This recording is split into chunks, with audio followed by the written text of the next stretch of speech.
She wasn't human, but he couldn't just walk away. It was a cold, quiet night. The stars looked brighter than usual. Ethan sat alone on his porch, holding a warm cup of coffee. He was a simple man now, living a peaceful life in a small town, but once he was a war medic, brave, skilled, and tired of fighting. Suddenly, a strange sound broke the silence. It wasn't thunder. It was soft, low, and distant, like a hum in the sky. Ethan looked up. There it was. A ship. Huge, dark, and silent. It didn't move like a plane. It floated, slow and smooth, just above the forest, on the edge of town. Then, something dropped from the ship. A small shape. It hit the ground with a soft thud. The ship paused for a second, then rose high into the sky and vanished like it was never there. Ethan stood up, heart beating fast. Did I really see that? He whispered. He grabbed his old binoculars from the shelf inside and looked toward the forest. He saw something lying there, a body. Small, not moving. Ethan didn't waste time. He got into his truck and drove fast toward the forest. The road was rough, and the night was dark, but he reached the place quickly. He parked and stepped into the trees with a flashlight in his hand. He found her. She was lying on the cold ground. A girl, but not a normal girl. Her skin had a soft glow. Her hair was silver blue. Her clothes were strange, like thin armor made of light fabric. She was badly hurt. Her arms had burns and her body was shaking. She was alive. Ethan's training kicked in. He checked her pulse. Weak, but there. Her skin was warm, but not like a human's. Her veins were glowing faintly blue. "What are you?" he said softly. Then he looked up. No one around. No sound. No help. He took out his phone and called emergency services. "Hello? I found a girl, injured. Very strange injuries. Maybe chemical or radioactive. She needs help." "Location?" the voice asked. He gave them the forest road. "We'll send someone," they said, but no one came. 30 minutes passed. The girl was still breathing, but weaker. Ethan couldn't wait. "I don't care what you are," he muttered. "I won't let you die here." He picked her up carefully. She was light, too light, like she wasn't fully real. He placed her gently in the back seat of his truck and drove off. But where could he go? The hospital might not help. If they saw her, they might call the government, or worse. He thought fast. There was only one place open this late, the small animal vet clinic. His friend, Dr. Lila, sometimes worked night shifts there. He reached the clinic and knocked hard on the door. Lila opened it, sleepy and confused. "Ethan, what's wrong? I need your help. It's not human, but it's alive." She looked at him, then at the girl in the truck. Her eyes widened. "What is this, a robot?" "No, she's alive. I think she's hurt bad. Please, just look." Lila hesitated, then nodded. "Bring her in, but if this is some prank, it's not." They placed the girl on the exam table. Lila put on gloves and began checking vitals. Her hands shook slightly. "Ethan, this isn't human. Her blood is blue." "I know." Lila used a scanner to check the heart. "It's there, but the rhythm is strange. It beats like it's learning how." Ethan leaned in. "Can you save her?" "I don't know. I've never seen anything like this. But I'll try." As Lila started treatment, strange things began to happen. Machines beeped oddly. One screen blinked with strange symbols, not English. Lights flickered. Ethan looked at the girl. Her skin was healing, slowly, on its own. The glow on her arms grew stronger. Suddenly her eyes opened. One eye was normal. The other was not. It glowed softly with swirling patterns inside it. She looked straight at Ethan. She didn't speak. Her lips moved, but no sound came. Then, suddenly, Ethan felt something, not in his ears, in his mind. "Help." The voice was faint, like wind in his thoughts. "Danger," coming." Then she passed out again. Ethan stared at her, heart racing. "What did she say?" Lila asked. I think she spoke in my head." They both stood in silence. The machines in the clinic beeped again, faster now. Outside in the sky far above, a small red light blinked. Something had found her, and it was on its way. The vet said, "This is not an animal. Or maybe not just." 1. The girl was asleep, but nothing about her was peaceful. Her body moved slightly on the operating table. Her chest rose and fell, but not in the way humans breathe.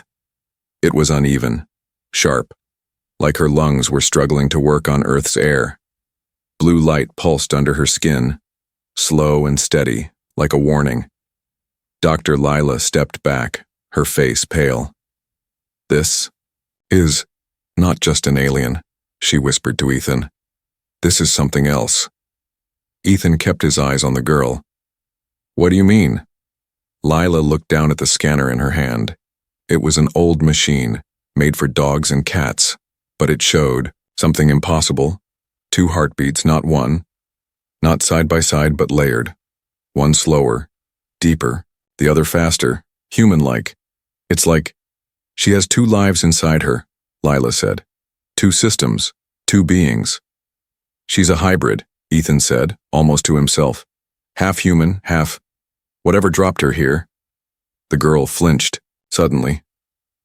Her body tensed. The blue marks on her arms glowed brighter. Lila reached for a sedative. "We need to keep her calm. If she wakes up again, her body might not survive the stress." "No," Ethan said. "Let her wake. We need answers." Just then, the power flickered. All lights in the clinic dimmed for a moment, then returned. A loud buzzing came from the security screen in the hallway. Ethan rushed to check. Something was outside, not a person, not a car, a machine. It hovered silently above the street, shaped like a floating spider. Cold metal arms, one glowing red eye in the center. It didn't knock, it didn't call, it just watched. "It's looking for her," Ethan said. "It's not done." Lila gasped. "That thing. It's scanning the clinic. If it finds her..." Ethan didn't wait. He grabbed an old metal sheet from the storage closet and pulled it over the windows. "Turn off everything," he said. "Lights, electronics, make it look empty." Lila nodded and moved quickly. The clinic fell into silence and darkness. In the exam room, the girl's breathing slowed again. Her body relaxed. But something strange began happening to the machines. They were unplugged, but they still worked. One monitor turned on, showing lines of code in an unknown language. "What's powering that?" Lila whispered. Ethan stared. "She is." The girl's body began glowing brighter. Her chest glowed like a soft lantern. The light moved through wires, into the machines, like she was feeding them. Then she opened her eyes again. This time, she sat up. "Wait, no. Don't move." Lila rushed forward, but the girl raised a hand. Not in fear, but in warning. A pulse of invisible energy pushed Lila back gently, like a soft wave. She didn't hit the wall, just floated back and landed softly. Ethan stepped forward. "You're awake," he said carefully. "Can you understand me?" The girl looked at him. Her glowing eye spun slowly, like a camera lens focusing. "I know you," she said in broken English. Her voice was soft but echoing, like 2 voices speaking at once. "You were there long ago," Ethan frowned. "Where?" She looked down. Her hands shook. "Lab, screaming, fire, pain, you stopped it." Ethan didn't understand. He had been a medic during the Martian border war. He had seen many alien labs, but never this girl. "You saved me," she whispered. "Not then, but now." Ethan knelt beside her. "What's your name?" She paused. "Syra. Syra, what happened to you?" She looked toward the door. Her face turned hard. "They made me, grew me, like an experiment. Human, mixed with something else. I'm not first, I'm not last. Ethan felt a chill run down his spine. Who made you? She looked up, eyes glowing. They call themselves the Collectors. They don't heal. They study. They test. Then throw us away. Lila stepped back into the room. She's not just a hybrid. She's living tech, something beyond biology. Why would they leave her here? Ethan asked. They didn't, Sarah said. I escaped. I broke the system. They weren't ready. The red light outside grew brighter. The drone was closer now. It hovered near the roof. A soft clicking noise echoed from above. Metal claws tapping on the surface. They found me, she said quietly. Ethan stood. We need to leave. Syra shook her head. Too late. If I move again, they'll track me. I need to erase the signal first. She reached inside her skin. Not under. Inside. Like a pocket in her body. She pulled out a small glowing chip, about the size of a coin. Lila gasped. What is that? Syra looked at Ethan. My tracker. My prison.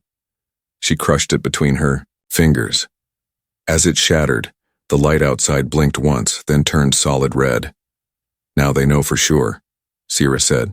The drone outside began charging a weapon. A soft whine filled the air. Basement, Ethan shouted. Go now. They rushed downstairs as the drone fired. A beam of red light burned through the roof and exploded across the exam room. Dust and fire filled the air.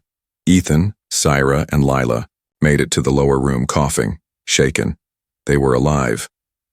For now. Syra sat down, weak again. Her glow faded slightly. I can't run forever, she said. They will burn this planet to hide me. Ethan looked at her with calm eyes. Then, we make a stand. She looked at him, eyes soft. Why are you helping me? I'm not even human. Ethan smiled just a little. Maybe not. But they dropped you like trash. We don't do that here. Syra looked away, and a tear slid down her glowing cheek. She spoke, but not in any language. Known on Earth. The basement was dark and cold. Dust floated in the air like silent snow. Ethan lit a small emergency lamp. Its soft yellow glow spread across the room. The walls were lined with old boxes, vet tools, and a few broken machines. Syra sat in the corner, her knees pulled to her chest. She looked like a scared child, but the glow in her veins made her look otherworldly, half alien, half something else. She hadn't spoken since the explosion above. Lila was patching a wound on her arm, a deep cut from the blast. The skin around it was already healing faster than anything she had seen before. She doesn't even need stitches, Lila whispered. Her body, it's learning, repairing itself faster every minute. Ethan stood near the stairs holding a metal pipe. He kept listening. The drone was gone now. No sound, no movement. But that silence was wrong. It felt like the calm before a storm. Syra, Ethan said, turning toward her. We need to understand. Why you? Why would they risk so much to bring you here, then try to kill you? Syra didn't answer. Her eyes were closed. Her breathing was slow. Then suddenly, she started humming. Low. Soft. Strange. The lights flickered. The floor vibrated slightly, as if reacting to her sound. Then, her mouth opened, but what came out wasn't a song. It was a voice, but not hers. It was deep, metallic, layered with static. Like a broken radio mixed with whispers from a cave. And it wasn't in English. It wasn't any language Ethan had ever heard. Symbols formed in the air around her head. Light symbols, like holograms. They floated, shifted, and danced. Ethan took a step back. Lila froze. What's happening? She whispered. She's speaking to something, Ethan said. Or someone. The symbols twisted faster, forming a spiral in the air. Then they vanished like smoke blown away. Sira's eyes snapped open. She gasped like someone who had been underwater too long. What? What was that? Lila asked. I contacted the source, Sira said, her voice shaking. Ethan knelt beside her. What's the source? Sira looked at him, fear in her glowing eyes. It's not a place, it's a mind, a network. I was made to connect with it to send them information. They wanted to know if Earth was usable. Lila's eyes widened. Usable? For harvesting, for building, for testing. Sira held her head. They've done it before. Many planets. They send drones, test life forms, collect DNA, mix them, break them, then decide, use the planet or erase it. Ethan's grip on the pipe tightened. So Earth is next? No, Sira said. Not next, now. She looked at them both. They've already started. There was a loud knock upstairs. Not a door knock, more like metal hitting metal. 3 slow, heavy thuds. Then silence. Ethan raised his hand. Stay here. Lock the door if I don't come back. No! Sira stood up quickly. You can't go, that's not a person. I've faced worse, Ethan said. No, she repeated. You haven't. Ethan walked up the stairs, slowly, quietly. He opened the basement door just enough to peek. What he saw made his blood run cold. Standing in the middle of the clinic was a tall figure, not a drone, not human. It was wearing something like a robe made of black glass. Its face was smooth like a mask. No eyes, no mouth, just a flat surface. Symbols glowed across its chest. It wasn't scanning. It was waiting. Ethan stepped out, holding the pipe. Looking for someone? He said. The figure turned its head toward him. It didn't move otherwise. Then from the smooth face a voice came, but it didn't use sound. It spoke directly into Ethan's mind, cold, sharp, emotionless. You are the father. Ethan blinked. What? The DNA inside the subject belongs to you. Confirm. I don't know what you're talking about. Subject 7A, created from Project Helix. Donor, human Ethan Cross. Earth medical records, Martian war recovery, unit ID 4932. Ethan's heart dropped. He did remember that. After the war, he was injured. The military treated him off-world. Took blood samples. Said it was for research. He never thought they'd use it for this. You made her from me? He asked, voice trembling. Correct. You are her template. She was designed to be a bridge between species, between worlds, and you left her to die. She failed her function. She showed empathy, connection, weakness. Ethan stepped forward. She showed what you don't have. That's not weakness. That's humanity. The figure tilted its head. Then, you are a threat too. Before Ethan could move, the figure raised its arm. A light began to glow.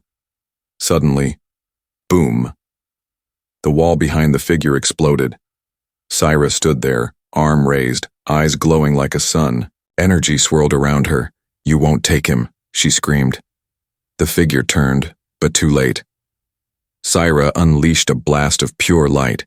It hit the figure like a thunderbolt. It shattered. Its glass skin cracked.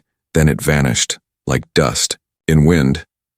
Sira fell to her knees. Ethan ran to her. You shouldn't have done that. You're not strong enough yet. I had to, she said weakly. He was a scout. Others will come, stronger, smarter. Ethan helped her up. Then we'll be ready. No, Sira whispered. You need to know something else. I didn't just connect to the source. What do you mean? She looked at him, eyes wide. I sent a message. Lila joined them. To who? Sira smiled faintly. To the others. The ones like me, the ones they threw away. If they're alive, they'll come. Ethan stared at her. You started a war. No, she said. I started a rescue. The hunters were not far behind. The vet clinic was no longer a safe place. The roof had been blasted open. The walls were cracked. Pieces of alien metal still glowed red hot in the exam room. Ethan stood in the middle of the wreckage. His heart was racing. His hands were shaking, but not from fear, from anger. They had come for Syra once. They would come again. And next time they wouldn't send one hunter, they would send an army. Downstairs, Lila helped Syra sit on a chair in the corner of the basement. Syra looked pale. Her glow was fading. Her breathing was shallow. She used too much energy, Lila said. That blast upstairs, it wasn't just power. It came from her life force. Ethan joined them, locking the basement door behind him. How long before they return? Syra looked up, her voice faint. Not long, maybe hours, maybe less. They don't stop. They never stop. Ethan pulled out an old emergency radio. He turned the dial slowly, listening for any signals. Static. Static. Then, a voice. If you're hearing this, don't trust the skies. The stars are lying. They're watching from above. Ethan froze. That's not military. That's a warning. Syra's eyes widened. Others are waking up. Lila frowned. What does that mean? It means the message worked, Syra said. I called to those like me. Hybrids, experiments, the forgotten ones. Some survived. But how do we find them? Ethan asked. Syra stood holding the wall. We don't. They'll find us. Just then the lights flickered. Not once. Not twice. But 3 times. Then went completely out. Darkness. Then silence. Complete, unnatural silence. No wind. No outside. Noise, no machines. Syra whispered. They're here. A sound echoed through the air. A clicking like claws on metal. Then another. And another. The walls began to shake. Dust fell from the ceiling. A strange buzzing began in Ethan's ears, like a high-pitched frequency meant for something, not human. Lila clutched a flashlight. It barely worked, but she shone it toward the stairwell. Something was moving there. Not walking. Crawling. It came down the stairs slowly. Its skin was black and shiny with joints that bent the wrong way. Its head was narrow like an insect, but it moved like a soldier. No eyes. Just long sensors that pulsed with red light. A collector-hunter drone. Larger than before. Stronger. Smarter. Syra tried to raise her hand again to blast it, but nothing came. She groaned and collapsed to her knees. I can't. I'm empty. Ethan ran forward, slamming the creature with a heavy iron bar. Sparks flew. But the drone didn't fall. It grabbed Ethan by the neck and slammed him against the wall. Lila screamed, but before the drone could strike again, a voice boomed in the room. Release him. It didn't come from any of them. It came from behind the drone. Everyone turned. A shadow stood in the corner of the basement, tall, covered in a tattered coat. His face was hidden under a mask, but his body glowed with the same blue light as Syra. Another hybrid. The drone turned to attack, but the figure raised one hand, and a wave of electricity blasted through the air. The drone sparked wildly, then shut down completely. Ethan dropped to the floor, coughing. The figure stepped forward, removing his mask. His skin was pale gray, with small metal plates on his cheekbones. His eyes were half human, half machine. I got your signal, he said to Syra. She looked up, eyes wide. You survived? Yes, he said. Barely. My name is Kyle. I was created before you. Prototype 5. Syra stood slowly, stunned. I thought they destroyed you. They tried. I escaped. Like you did, and I've been hunting them ever since. Ethan stood beside them. We could use the help. Kale looked him up and down. You're her template. Her father, Ethan corrected. Kale's face softened. Then we share something rare, a human who cares. He turned to the group. We don't have much time. More are coming. But I didn't come alone. He pressed a button on his wrist. Outside the clinic, engines roared. Moments later, a sleek black vehicle landed silently, behind the building. It looked like a ship, but small and fast. Kale opened a hidden door in the basement wall. Tunnel leads outside, let's go. They moved quickly through the tunnel, carrying what supplies they could. Syra walked with Ethan's help, still, weak but stronger than before. As they climbed into the ship, Kyle activated the controls. From above, 2 more drones descended toward the ruined clinic. Kyle looked back. Hold on. The ship launched into the air, silent and fast, vanishing into the night sky just before the drones hit the clinic with a fiery blast. From the air, they could see the building collapse in flames. The clinic was gone, but they were alive. Inside the ship, Kale gave Syra a small vial filled with glowing liquid. She drank it, and her glow returned, stronger than before. What is this? Lila asked. Backup energy, Kale said. Stolen from the source. Every hybrid that escaped carries 1 vial, that's all we get. Ethan stared out the window. Where are we going? Kale pointed to a mountain range ahead. There's a hidden base, a safe house for escaped hybrids. You'll see others there.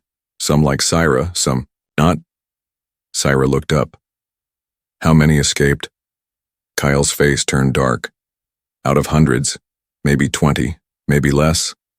The rest were recycled. Lila shivered. That's what they call death? Kyle nodded. They don't believe in souls, only results. They landed in a hidden valley surrounded by cliffs. A giant metal door opened from the ground as the ship approached. Inside was a world hidden underground, lights, machines, and beings that looked almost human but not quite. Eyes too bright, skin too smooth, movements too sharp, they were the survivors. Syra looked at them all, and for the first time, she didn't feel alone, but Kyle wasn't smiling. There's something else, he said. The source knows you're here, knows you've united us. Ethan stepped forward. Then we fight. Kyle looked him in the eyes.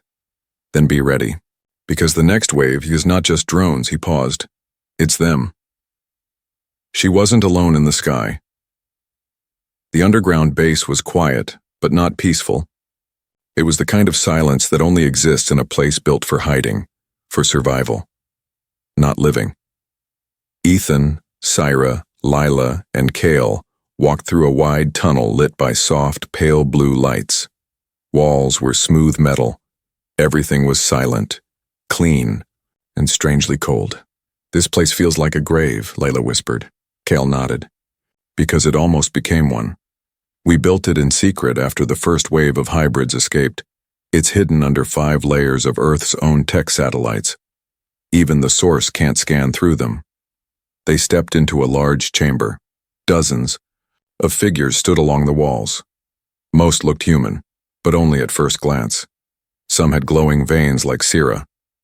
Others had robotic limbs, strange markings, or silver eyes with spinning pupils. One didn't have a mouth but still turned toward Syra as if she had spoken. They were hybrids. They had survived. A tall woman stepped forward. Her voice was soft, but carried power. You're the signal, the one who called. Syra nodded. You heard it? All of us did, in our minds. A frequency only we can hear. Ethan stepped closer. You were all created like Syra? Not all, the woman said. Some of us were born. After. Natural children from unnatural parents. Ethan looked at Syra in shock. She lowered her eyes. There are more like me. Kyle raised a hand. We don't have time for introductions. The signal woke them up, yes, but it also alerted something worse. He turned to a large screen on the wall. A grainy image appeared, a black triangle in the sky, far above Earth's orbit. It didn't move like a ship. It hovered, pulsing, with light. That's not a collector drone, Lila said. It's not, Kale confirmed. It's him. Syra shivered. Commander Atrax. The name felt heavy, like stone. He's the one who started the Helix project, she continued. He doesn't send orders. He is the order. When he comes, it means the experiments are over. It means destruction.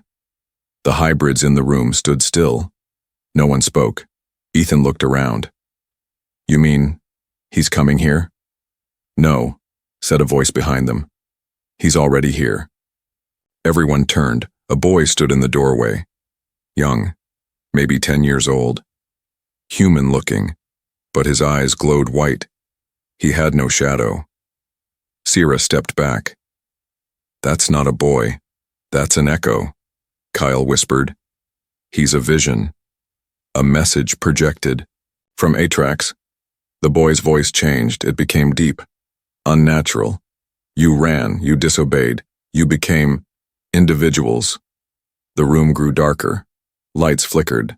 The walls shook slightly. "This world is under collection status. You are no longer test subjects. You are now variables. You are threats."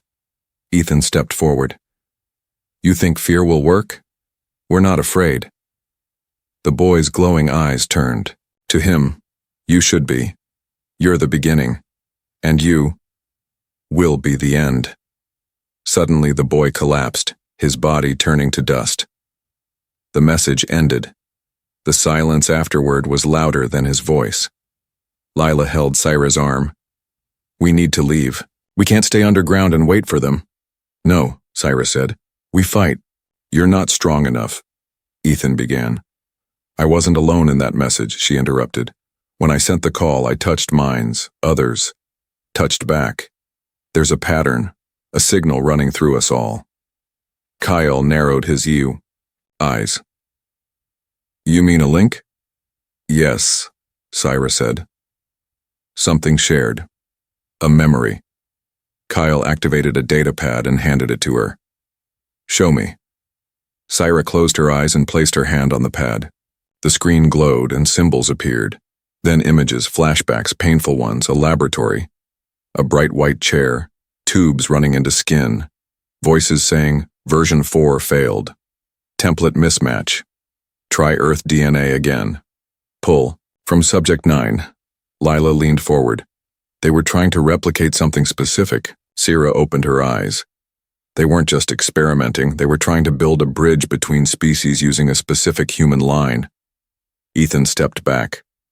"Wait, you mean my DNA?" "Yes," Kale said quietly. "Yours matches something. They couldn't create artificially. They wanted a hybrid with emotional complexity, compassion, loyalty, defiance, all traits you showed during the Martian War." Syra added, "That's why I was the last one. I was their final hope, their perfect subject." Ethan ran his hands through his hair. "So I wasn't just a sample donor, I was the blueprint?" Kale looked him in the eyes. "They didn't create you, Ethan, but everything they created. After Ian started because of you," Lila asked, "what does Atrax want now? To finish the project?" "No," Syra said. "To erase it. Us. All of us, including you." Just then, a warning sounded. Klaxons. Lights flashing red. An automated voice echoed. "Orbital penetration detected. One object. Velocity. Lethal. Impact in 180 seconds. Kyle ran to the control panel. "They're sending a drill pod, direct hit. It'll burrow through to destroy this base." Ethan grabbed Syra. "How do we stop it?" Kyle shook his head. "You don't stop Atrax's drill pods. You evacuate." "No," Syra whispered. "I can stop it." "You'll die," Kyle said.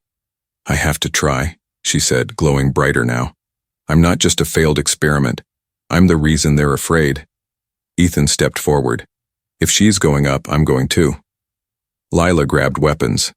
"And me," Kyle smirked. "Then I guess this base fights back." Scene shift. The surface. The drill pod hit the earth like a meteor. But before it could pierce the ground, Syra stood waiting, alone. Her arms glowed with full power. As the pod opened, releasing black mechanical hounds, she raised her hands to the sky. A pulse spread, not just energy, a signal. From below, the hybrids felt it, a call. Their shared minds lit up. They moved. Together, upward, to the surface, to fight. And for the first time, Sierra smiled. She wasn't alone in the sky anymore. The truth about Project Helix. The battlefield was silent again. Ash and dust floated in the air like ghosts. Black metal remains of the collector drill pod lay in burning pieces across the mountain. Syra stood in the center, her arms still glowing, steam rising from her skin. She had stopped the weapon, with her energy, with her signal, with something new inside her that even she didn't understand. But it had taken a toll. Her knees buckled. She fell, until Ethan caught her just before she hit the ground. "You did it," he whispered. "You stopped it." Syra barely nodded. "That wasn't all of it. There's more, much more." They carried her back to the underground base. Lila ran ahead preparing a med pod. Kyle stayed close behind, eyes sharp, watching the skies. They knew this wasn't the end.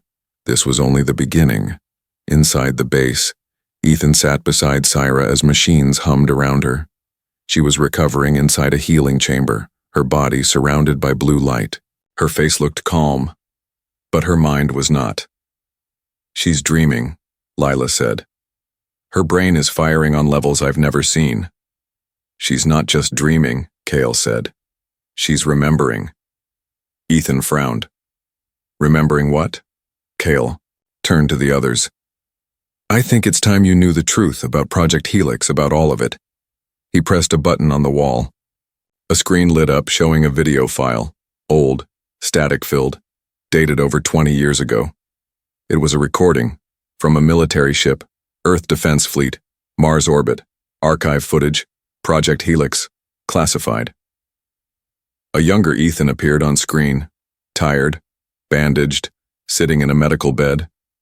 Scientist approached him. "We need a blood sample," she said. "You've survived 3 different alien virus strains. That makes you very useful." Ethan shrugged. "Take what you need. Just fix my leg." The video cut to a lab. Scientists were analyzing his blood, then combining it with alien DNA, dark green, pulsing, aggressive.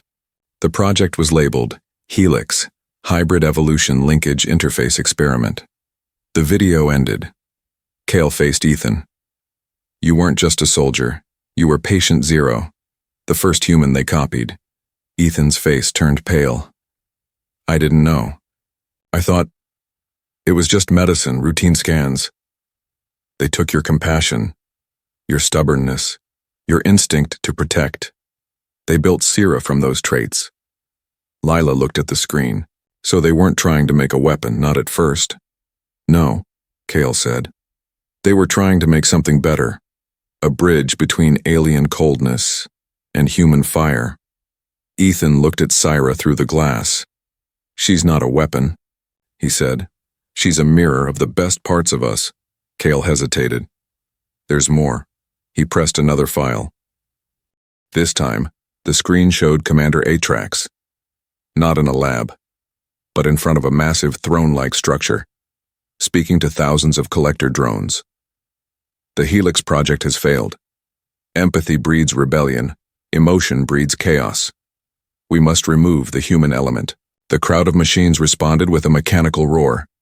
Atrax raised a glowing staff. "We will purge the experiments, all traces. Earth will be cleansed, and the template will be extracted." The screen went black. Back in the base, Ethan stood in silence. "He's coming for me." Kale nodded. "Yes, you're the original code. As long as you live, the potential for hybrids remains. They need to destroy you to erase what they created." "But they didn't count on Syra," Lila said. "She's the upgrade." "She's more than that," Kale said. "She's the key." Ethan turned. "Key to what?" Suddenly, Syra's healing pod lit up brightly. Lights sparked, alarms beeped. Then, the pod burst open. Syra stepped out. Her glow was no longer soft. It was radiant, white and gold, not blue. Her eyes shimmered with a storm inside them. She wasn't the same. "I remember now," she said.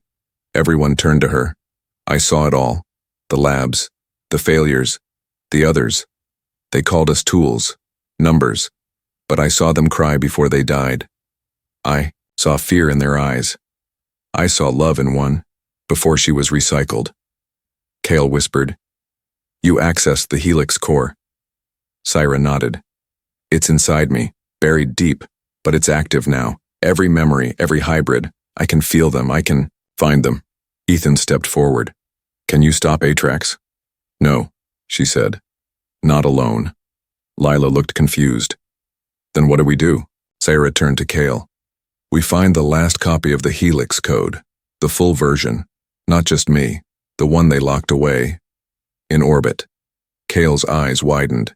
You mean the Omega Vault? Syra nodded. It's in Atrax's mothership, the final version of the experiment, a mind not born but built. Ethan asked. What is it? Syra's voice dropped. It's me, if I had stayed in their control, if I had obeyed. Kale spoke slowly. She's talking about the shadow twin, the clone, the dark version of Syra, the one with no emotion, no limits. Lila gasped. You have a sister? No, Syra said. I have a counterpart, a version of me, built to destroy everything I would protect. Scene shift, space orbit. The mothership high above Earth. In cold silence, the mothership waited. Inside it, behind layers of glass and energy shields, floated a pod. In the pod was another Syra, but different. Her skin was silver. Her eyes were empty. Her face was perfect, but hollow. She opened her eyes. A voice spoke in her mind. Target locked. Earth signature confirmed. Prepare for activation. Her eyes glowed red. Back at the base, Ethan looked at Syra. So what now? Syra stared at the ceiling. We go to space. We get into that ship. We find the Omega Vault, and we shut it down. Kyle nodded. And if we don't? Syra looked at him. Then Earth won't face an invasion. She paused. It'll face a replacement. He raised a weapon, but she raised a world. Above Earth, the stars no longer looked peaceful. They were watching. In silent orbit, the collector mothership hovered like a dead god. Blacker than space, larger than a city. Cold, hollow, and ancient. Its surface shifted slowly, alive but not breathing. Inside it, waited death and the future. On Earth, Ethan tightened the straps on his suit. It wasn't military grade, but Kale had upgraded it with alien materials. Strong, lightweight, built for battle and survival. He looked at Syra, standing beside the launch pod. She was glowing brighter than ever. But it wasn't just energy. It was resolve. It was purpose. Kale and Lila were checking the navigation systems. The ship was small, only big enough for 4, but it was fast and quiet. Once we get inside, they'll know, Kale said. We'll have minutes, maybe less, before the AI defense wakes up. Then we don't waste time, Syra said. Lila placed a hand on Ethan's shoulder. Are you ready? He looked at her, then at Syra. No, he said, but I'm going. Anyway, scene shift, entering the mothership. The ship pierced orbit like a needle through skin. No alarms went off, not yet. Syra was masking their signature, using the same frequency as the hybrids. When they reached docking range, a hatch opened on the mothership's surface. Too easy, Kale whispered. It's a trap, Syra said. But we go anyway. They stepped out onto a long, glowing corridor. The walls shifted slowly, breathing like metal lungs. Lights turned on, one by one, leading them forward. This ship, it's alive, Lila whispered. It's a mind, Syra said. One controlled by Atrax, and she's part of it now. Inside, the Omega Vault. At the heart of the ship was the vault, a chamber shaped like an eye, walls of mirrors, light flowing through veins in the floor and in the center. A single pod floating. Inside the pod, her skin silver and flawless, was the other Syra. Still, silent, beautiful. Shadow twin, Kale whispered. The final version. No emotion, no mercy. Suddenly her eyes opened. Red. She floated downward, landing softly. Her voice echoed, layered, cold. You are obsolete. Syra stepped forward. I'm the original. You're just a failed copy. No, the shadow said. I am what you could not become.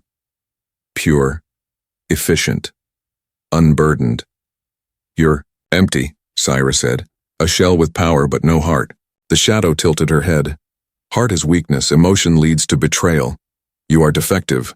She raised her hand. A blast of energy shot toward Syra, but Ethan jumped in front of her. The blast hit his chest, sending him flying into the wall. Syra screamed. Lila rushed to him, checking his pulse. He's alive, but barely. Kale fired at the shadow twin, but she moved faster than light. In a blur, she appeared beside him, grabbed his weapon, and crushed it like paper. You defend them, she said. But they are limited, human, fragile. They are nothing. No, Syra whispered. She stepped forward. They are everything. Her eyes flared. Gold and white fire swirled around her. Her skin shimmered like light on water. Her voice echoed, not with anger, but with grief, hope, and truth. You were made to replace me, but I am not here to fight you, I'm here to free you. The shadow hesitated. No one ever offered me freedom.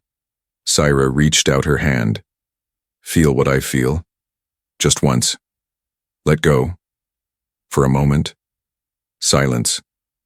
The shadow's hand trembled. Then, her eyes flickered. Blue. For just a second. But a second too long. Atrax appeared. He stepped from the wall like smoke forming into shape. His body was tall, dark, made of sharp metal and flowing black armor. His face had no eyes. Only a crown of light. You disappoint me, he said to the shadow twin. She lowered her head. You showed hesitation. He raised a blade made of pure thought, twisting energy. You are to be erased. Syra stepped in front of her. Then erase me too. Atrax paused. You would die? For a copy? She is not a copy, Syra said. She's my sister. Atrax raised the blade higher. Then you both die. The final battle, Kale threw a shock grenade. The chamber flickered. Lila dragged Ethan to safety behind a wall. Syra and the shadow twin stood together, side by side, facing Atrax. The two versions of one soul. One built to love, one built to destroy, and for the first time, they fought together. Atrax's mind lashed out. Waves of pain and fear, psychic fire and memory storms. Syra answered with light, every memory of laughter, of hope, of Ethan's kindness. Her power was human. The shadow answered with logic, perfect counters, mathematical strikes, flawless attacks. Her power was alien. Together, they pushed Atrax backward. You were never meant to survive, Atrax growled. And you were never meant to feel, Syra shouted. Then she did something unexpected. She opened her mind. Fully. She let the shadow in. For 1 second, they were one. Unity. Not twin. Not copy. Complete. A single mind. The Helix code. Fully activated. A spiral of light and data exploded outward. Atrax screamed as the energy hit him. His armor cracked. His voice shattered. He fell backward, into the vault, and disappeared in a storm of white fire and fractal code. Aftermath silence returned. The shadow twin, now different, turned to Syra. I felt it, the warmth, the sadness, the beauty. You're free now, Syra said softly. The twin nodded. I will leave, find peace, somewhere without orders, without programs. She turned to Ethan, who was waking up slowly. You saved her, she said. You saved me. Ethan smiled, weakly. You're welcome, kid. She vanished, into the ship, into the stars. Gone. 1 week later, back on Earth, the hybrids were no longer in hiding. The collector network had collapsed. Without Atrax, their command system was broken. Earth was safe. For now, Ethan sat on the porch again, just like in the beginning. But this time he wasn't alone. Syra sat beside him, no longer afraid, no longer hunted. I still don't understand everything, Ethan said. What you are, what this all means. You don't have to, Syra replied. You just have to keep being you. He laughed. That I can do. Lila walked up with Kale carrying tools. We're building something, Kale said. A beacon, not a weapon. A message. Ethan raised an eyebrow. To who? To whoever's out there, Lila said. The next threat. The next hope. What, does it say? He asked. Syra looked at the stars. It says, this world is protected. Not by machines, not by armies, but by people who feel, people who fight, people who believe. She stood. She wasn't just a hybrid now. She was a bridge. Between worlds, between species, between what we were and what we could be.